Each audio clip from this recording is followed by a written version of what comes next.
Okay, this is Surviving and Winning. I'm back. Um, I felt like I needed to say something, get it off my chest. I want to grow my healthy cells back, and I don't want to like hold things in anymore. Um, I think I've done that long enough, and it's not helping. And also, when I share, there are going to be some people hear it and feel it, listen to it, and actually benefit from it before they have to go through what I've been through, or there's some things they're going to share and it's going to make some people not feel so alone. Part of the issue of being sick with anything, I don't care what it is, a condition that debilitates you, that leaves you in the hands of other people, can actually result in abuse, and it can actually be more, it can be worse because you're at somebody's hands. And so that's why a lot of times when you go to the hospital, people feel like they'll ask you, um,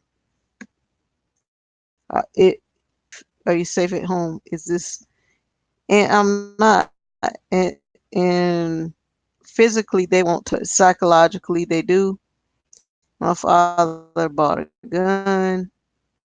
He already has a gun, and I'm not really safe. One of the reasons that I moved home was because I was sick, and so when I got the papers back that said I was actually working from home because I was taking care of my parents, I know I never said.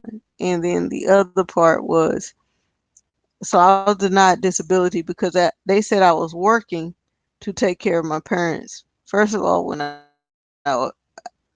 moved home, they were abusive when I was healthy, when I was a child, and they became more abusive when I moved away. Well, when I got my master's, they felt like I could make enough money that I could move because they owned one of the um, properties I lived in. I lived in one of the properties they own. Put it that way. But I pay rent every month, and I paid for repairs, which was a lot more. It was market value, but I paid for repairs. So it was actually more than everybody else was paying for the same property in that area. But I did it when I graduated when I finished grad school. I was sick at the time, so my ex moved in with me and paid the bills till I guess after I graduated. But I was able to move away. I got my first job post grad school, and I wasn't really making what I made before. And if anyone is really working, and I don't know, some people on spend a lot of time on YouTube are not working, and that's why they spend a lot of time on YouTube because if they're working, they have cable. But and so I might not reach my everyone in the target audience, but um cancer patients I'll reach because it's sometimes you're gonna be at home. You're not gonna be able to work. You're gonna be on chemo and or just tired, or you know if you don't work for a certain period of time, um they're going to, I guess you would say, make it so that you're not able to work. They're gonna say, what's this gap in your employment? On the one hand, they're gonna say, why aren't you uh, if you're working, you're fine. And on the other hand, they're going to say, if you're not working, why aren't you working? And well, how do we know you're not going to get sick again? And what I did was when I couldn't work, I moved back into my parents' home, even though I had lived on my own. I started college when I was 17, and so I had been 28 years, you know, out there. And when you have been under a lot of the one thing that happened to me was I moved into one of their properties, and when I moved out, they didn't have control. And my father, because he owned the property, would use his key, come in, and want to monitor what I was doing, even though I was paying rent, even though I literally what he did that all of that was that this is gonna be your house. So if you are going to pay anyone rent, it to me, it keeps the money in the family, and you're not paying someone outside the family for it. And my mom agreed to it, and I stayed there about 15 years, but when I finished grad school, and I was pretty sick when I finished grad school, but I didn't know what was wrong with me. He hated MBA. I got so he was so mean to me after I got my MBA. And my mom went along with it. And I moved it to another city. I got an apartment that cost a lot less. It was good enough for me. I was making about the same that I made before I ever went to grad school, but I had no insurance. So I was actually losing money as I was gaining skills. And I'm seeing over time with salaries for people in IT and people in accounting and everything, the salaries are dropping, but the uh, price of rent, the price of housing, everything's increasing, but the salaries are decreasing. And so I guess what made me so upset was that I was denied because they said I moved. They said that I was working a job already. I was taking care of my parents, and that's not what happened. I got so sick that I lost everything I had, and I had to move back into an abusive that I didn't, and it just kept getting worse. And after I moved back, I'll be candidly honest. I don't know why I'm still here. Um,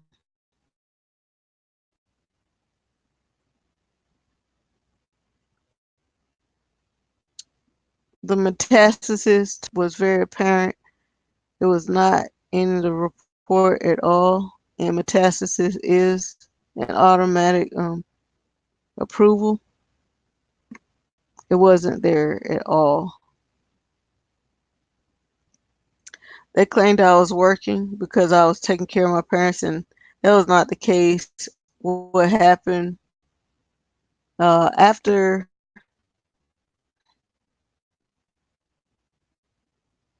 when I was first diagnosed with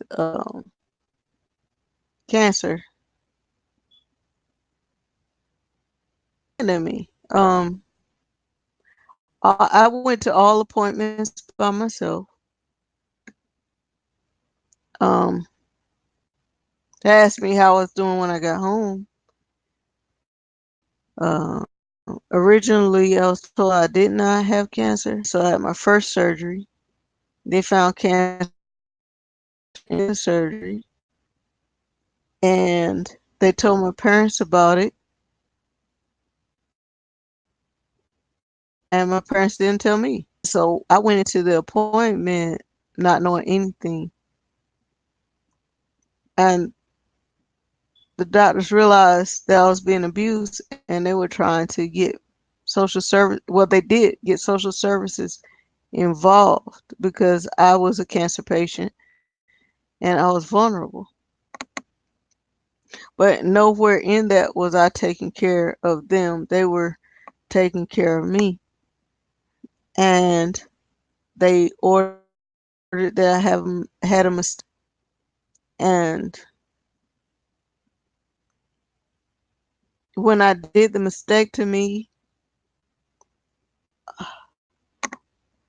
my, one of my favorite cousins said, I'll come and stay with you. And I used to like to, so I said, well, usually both of us worked at IBM when we were, you know, about 18 or so. So like that was up as soon as we were old enough to work at IBM, we were working at IBM. And so I said, let's do that so that his stay with me would be enjoyable for him so he wouldn't be so worried. And I felt like all I have to do is just get through this part. He'll be there with me because they said I could not do this surgery unless I had somebody there to stay overnight. I told my dad, I said, I'm going into surgery. I don't want anybody there. I have someone here that's going to be there. And um, so y'all can stay home and do whatever you do. No, it is important that your mom bond with you. She never bonds with you. It'd be great for you to bond for the first time and you be your breast. It's not, it's a woman thing. And so I told him, yeah, you can come, but my parents want to come and my mom's going to stay instead. So I had the surgery. They removed one of my breasts. I had two I had a tube sticking out of my breast. They had to be drained every, I don't know, I think it was 6 hours. There was a certain number of hours, and then you had to watch the fluid yourself and make sure it was clear and not cloudy. Watch for infection, watch for fever, watch for everything. So you get monitored like that. They sent my cousin still came even though I told him my mom and dad are gonna come and they're gonna stay overnight. My mom's gonna stay overnight, and um, so you don't have to. He had even taken off work. So since he didn't have to take off work, he left. And when was in the recovery room, my mom said it's too cold, and she left me there. Now, mind you, it was a requirement that I had somebody to stay there, and they tried to convince me to get rid of the person and then abandon me. And it's very losing a part of your body. So I called home the next morning. I mean, there was a nurse. She was supposed to be helping out other patients, but she had to stay with me. And she taught me how to use the mastectomy pill. Really nice Christian organization had sewn mastectomy pillows, and it was such a blessing. Like it was, and that's not my religion, but that was a blessing. And so I don't claim religion, by the way. I look at people who love their neighbors as themselves, and that culminates all the religions. But so I don't let that divide me from anyone else. And I felt like, okay, an angel, these type of people, even if they cling to a religion, if a person helps you out, that is a prayer. That is what you follow. That is something inside their souls and their bodies. Pay attention not to what people say, but what people do, and that is their religion. It doesn't have a name. Just like Crips and Bloods, they look. One wears a red shirt, one wears a blue shirt. What do they believe? Everybody's human, and so I am open to befriend everybody, and I don't look down on anybody regardless. So getting back, uh, this organization makes mastectomy pillows, and you hold it a certain way, especially right after treatment, and it reduces the pain more than, well, not more, because it hurts, but um, that it assists you so that you don't have to fall asleep wrong and wake up in a lot of pain, because when you do have to take pain medicine, you actually have to get ahead of it, not chase it, right? So you want to uh, not feel the pain at all, because otherwise you're going to have to put medicine in your system to get rid of it. So you want to stay ahead of it. It could have an effect on your healing as well. Um, and so this nurse taught me all kinds of ways to heal. Now, after the surgery and after I had gotten some sleep, and this nurse was coming in and out, and it's every 4 hours. You are not going to get more than 4 hours of sleep if you're in a hospital. I don't know. Maybe some people have. I've not experienced that, but if you have, then put it down in the comments below, because I've never seen it. I would love to hear about it. If you can go more than 4 hours in the hospital without being waking up. But when I came home, well, let's go back to me calling and saying it's time for me to be released. It was like real early in the morning. And I called my mom. It was so early, and I knew, like, she's 84. So I was like, well, I'm not gonna. I don't really want to wake her up. I don't know. She's 84 now. I don't know. Maybe she was 82 at the time.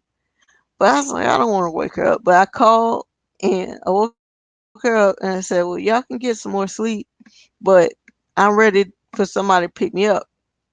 Oh, I won't leave you there. Blah blah blah. I won't leave my baby. And I believe she really didn't want to leave me there.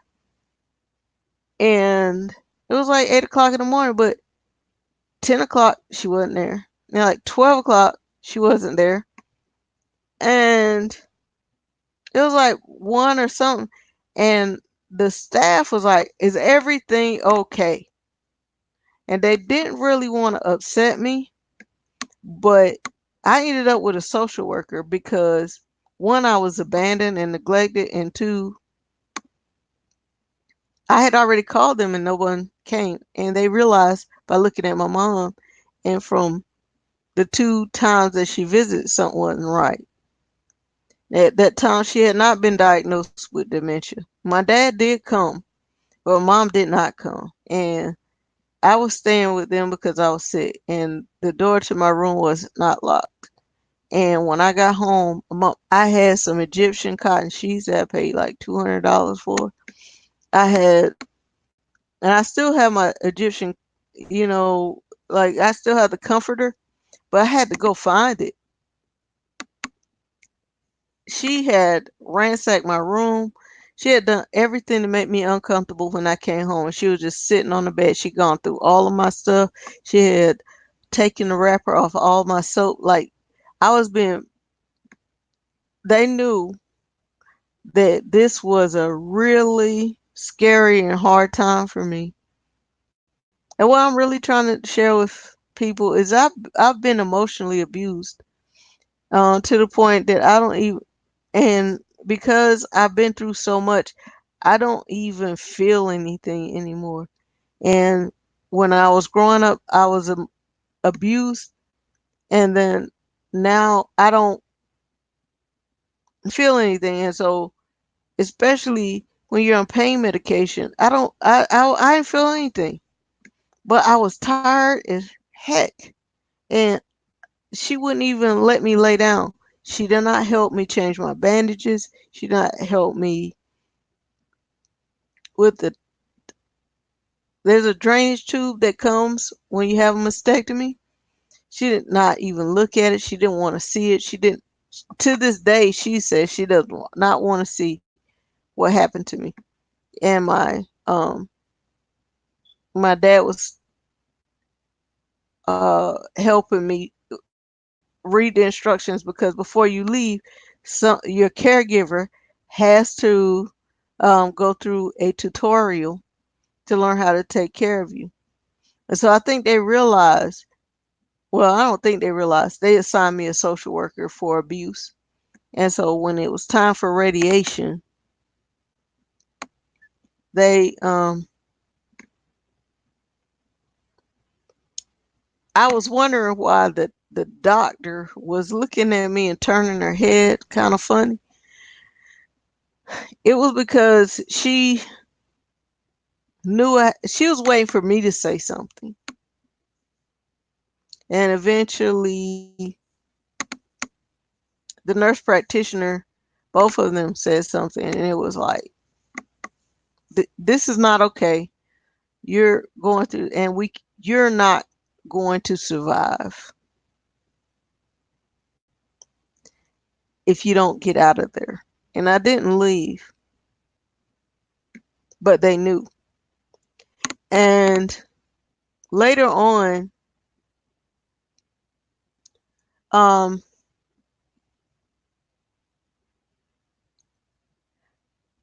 I did my 30 rounds. So I had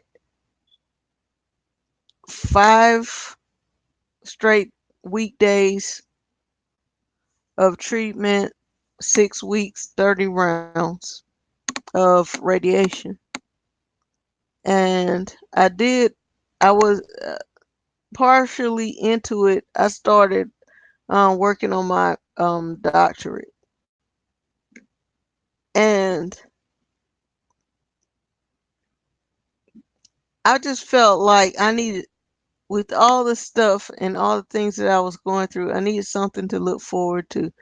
And the radiation was, it works from the bone out. So the radiation started to really affect my system. Uh, when you go, for anyone who has not had radiation, it's okay. Um, it doesn't hurt. I'm pretty sure that chemo hurts initially and then kind of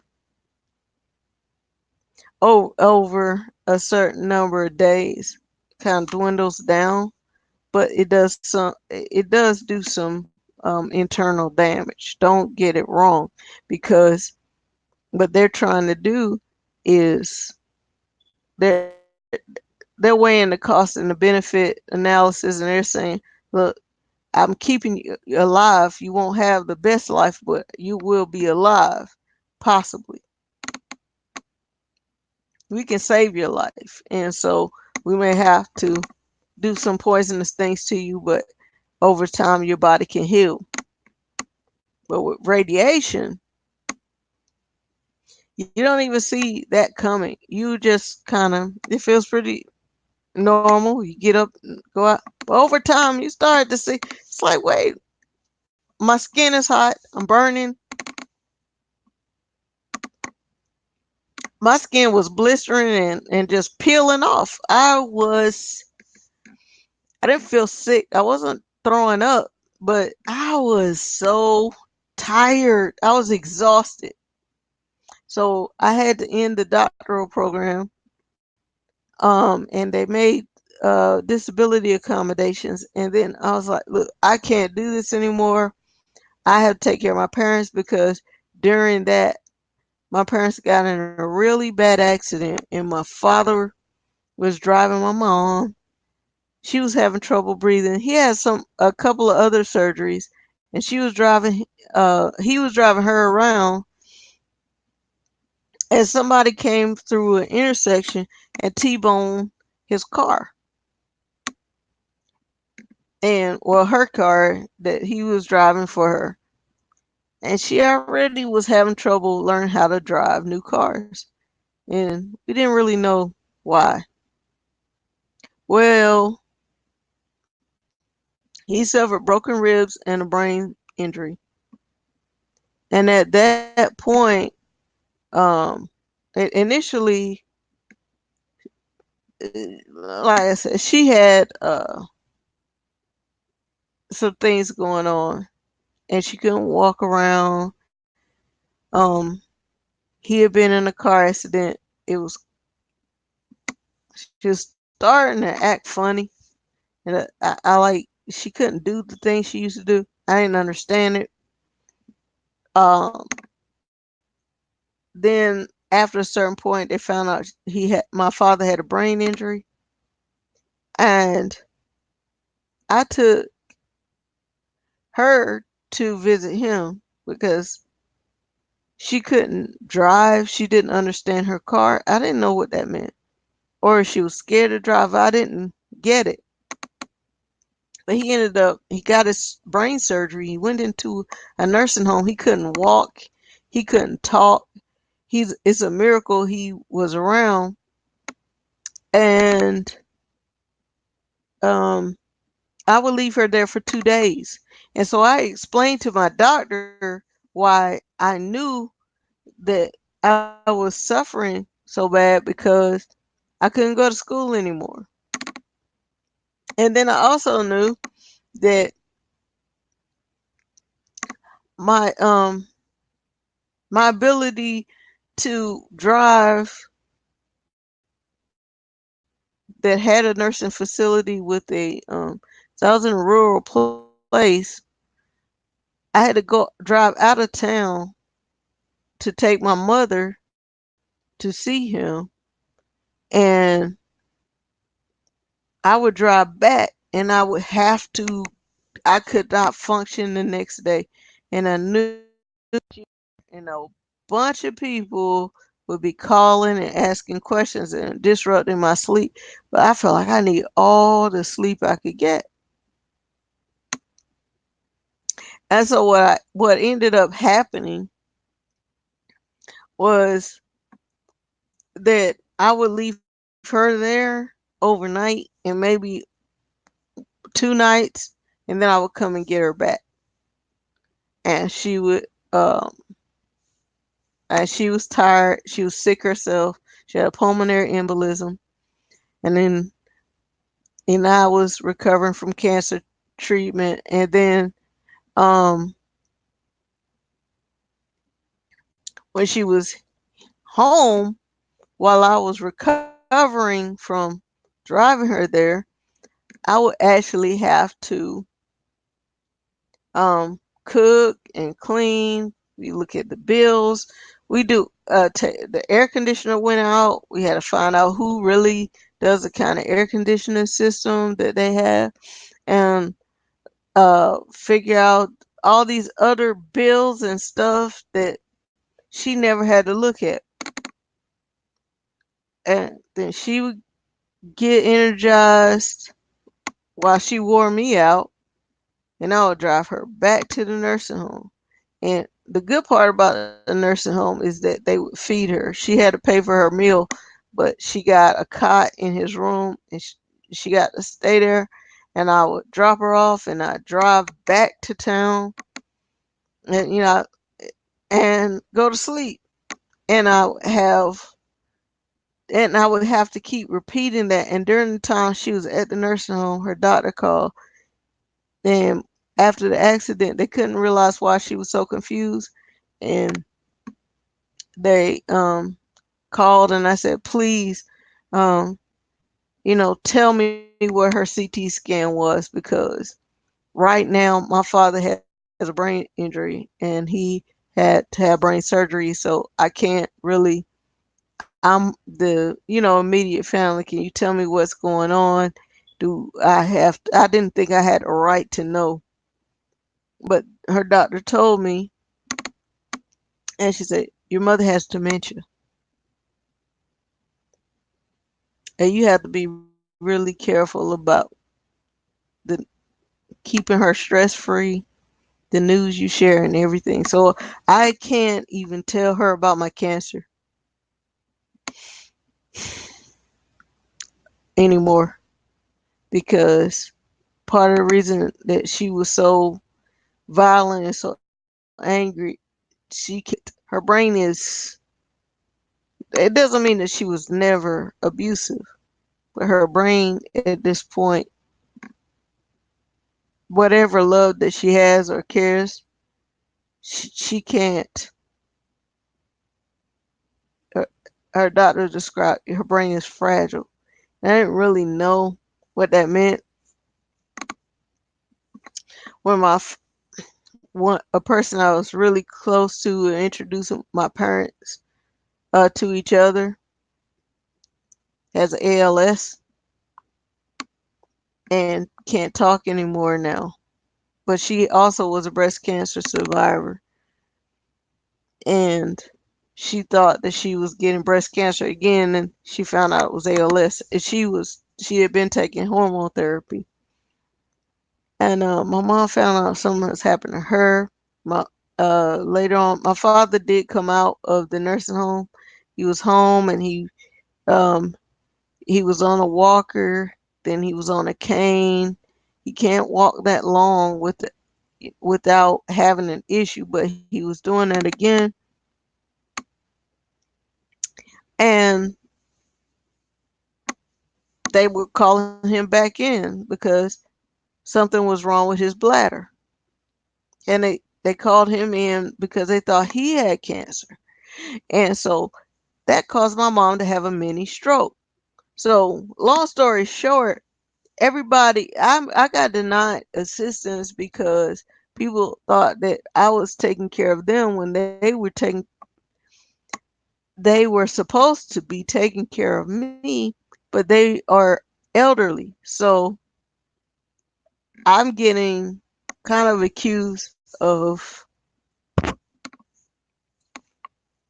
claiming for disability for wanting to take care of elderly parents. And the real thing is that my parents were the last resource that I had, because I could not work, and cancer did that to me. It's evil, and it returned me back to a place where I had not only a physical illness, but I had to endure emotional abuse, and I did have to take care of them. I don't I don't think they would put me out because I wasn't taking care of them. I think they enjoy abusing me or having someone that will put up with it. But I don't think um I will take care of my mom more than I would take care of my dad. I'll put it that way. But it's not about um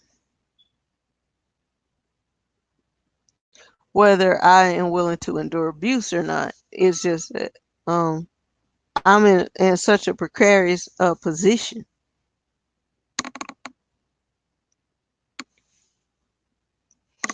But anyway, I'm gonna end the live soon because it's getting late for me. But I guess I needed to rant or vent because the reason for denial weren't true. And when I did have lung surgery, it's not even in the report anywhere. They left it out, and it's a metastasis, which means it's either in your bloodstream or your lymphatic system.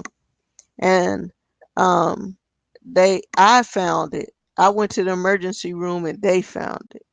So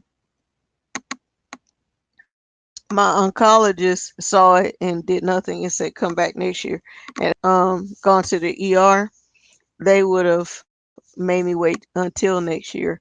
And that was the second warning that the ER said that it had metastasized.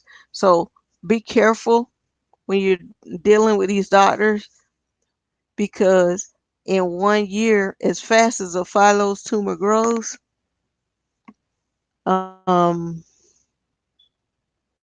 you'll be dead really fast. I know other people who've been diagnosed this way, who have phyllodes tumors, and we came same time to the support group, and we were celebrating uh, them being cancer free. They had their diagnosis wasn't going to be until next year, and they did not make it 6 months. I said one lady was 2 months later because she was suffering so bad. She went to the doctor, and the doctor said, "There's nothing we can do," and she lived 4 more months. So be very diligent on your diagnosis, as well as please do not rely on disability right now, but fight for your disability in the future. Fight. 2020 election. Fight. This is all about fighting. And if you don't even have cancer yet, fight. I added my own family personal problems because don't think that just because a person has cancer, that's the only problem that they have. They're fighting other things. They have the same problems that everybody else is having, but they have to concentrate on their cancer. And it doesn't mean that they neglect their parents or are trying to get disability so they can stay home and take care of their parents. Their first fight is cancer, and sometimes the caregivers get sick. And what would you do if your caregiver got sick, whether they're abusive or not? If your caregiver gets sick and you don't take care of the person caring for you, you're gonna die. And why should we as cancer patients have to face that choice, even have to face that type of thing?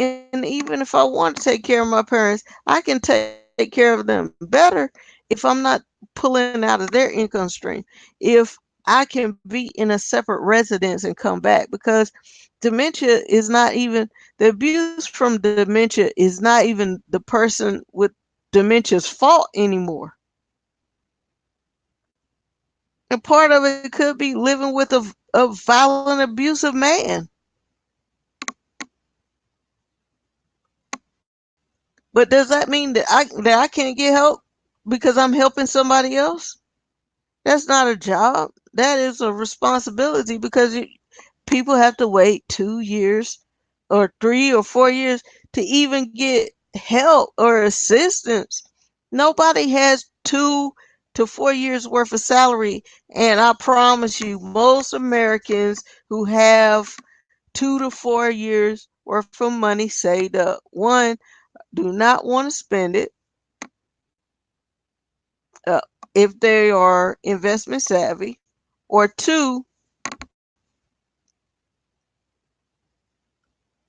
they just don't have 2 to 4 years worth of savings. I don't know what else to say. Maybe they would buy a Maserati or whatever the cars are. I don't even know what the latest cars are.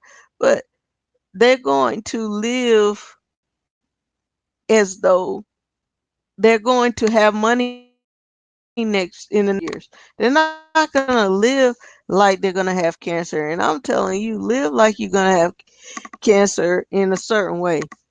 Not um not that you would save 2 to 4 years savings before you enjoy your life, but put your money in insurance so that if somebody gives you that diagnosis, it doesn't hurt you as much. And unlike me, you have, if you don't have cancer, you will actually have the energy to fight.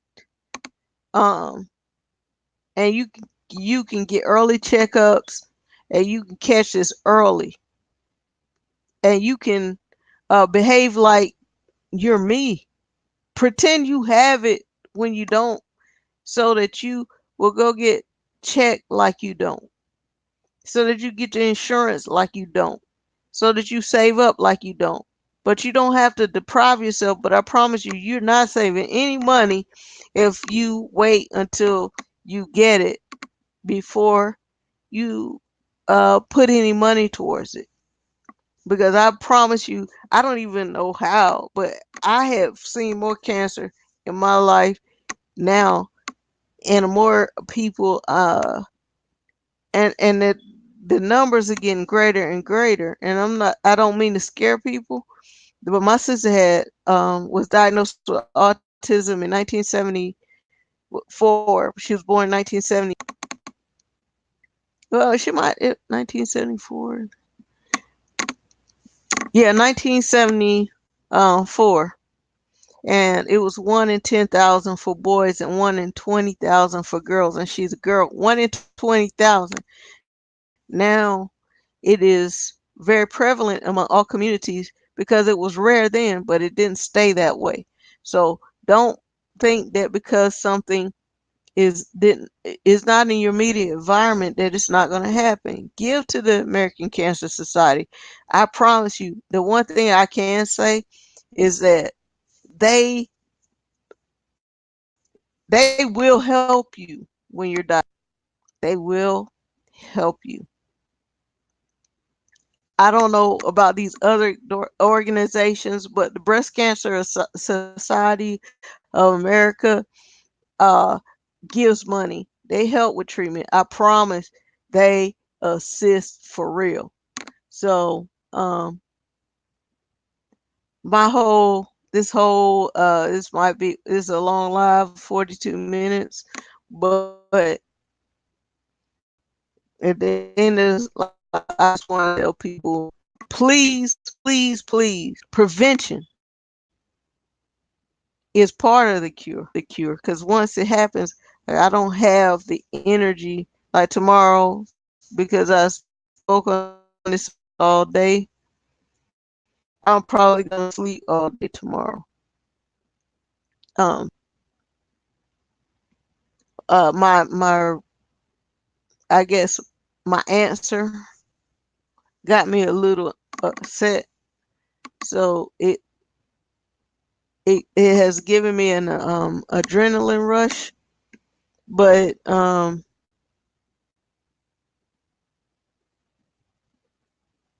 those decisions come in based on law, and so we really have to pay attention to the law and actually take the time to love our brother and sister as we love ourselves. And if we do that, when they have a problem, it's our problem too. And we will vote accordingly. We will speak out accordingly, because if we don't, we can actually um, have an epidemic if we don't stop some of these things in the beginning, because some cancers don't even need to be here. Some of it is environmental. Some of it is in the food. Some of it is in diet and exercise. We don't have to have cancer. All of this cancer doesn't have to happen because it didn't happen before. So it has to have been created. And so I want to leave you with that. Peace, blessings. If you stay to the end, I really appreciate it. Please like, share, and subscribe. Thanks. Bye.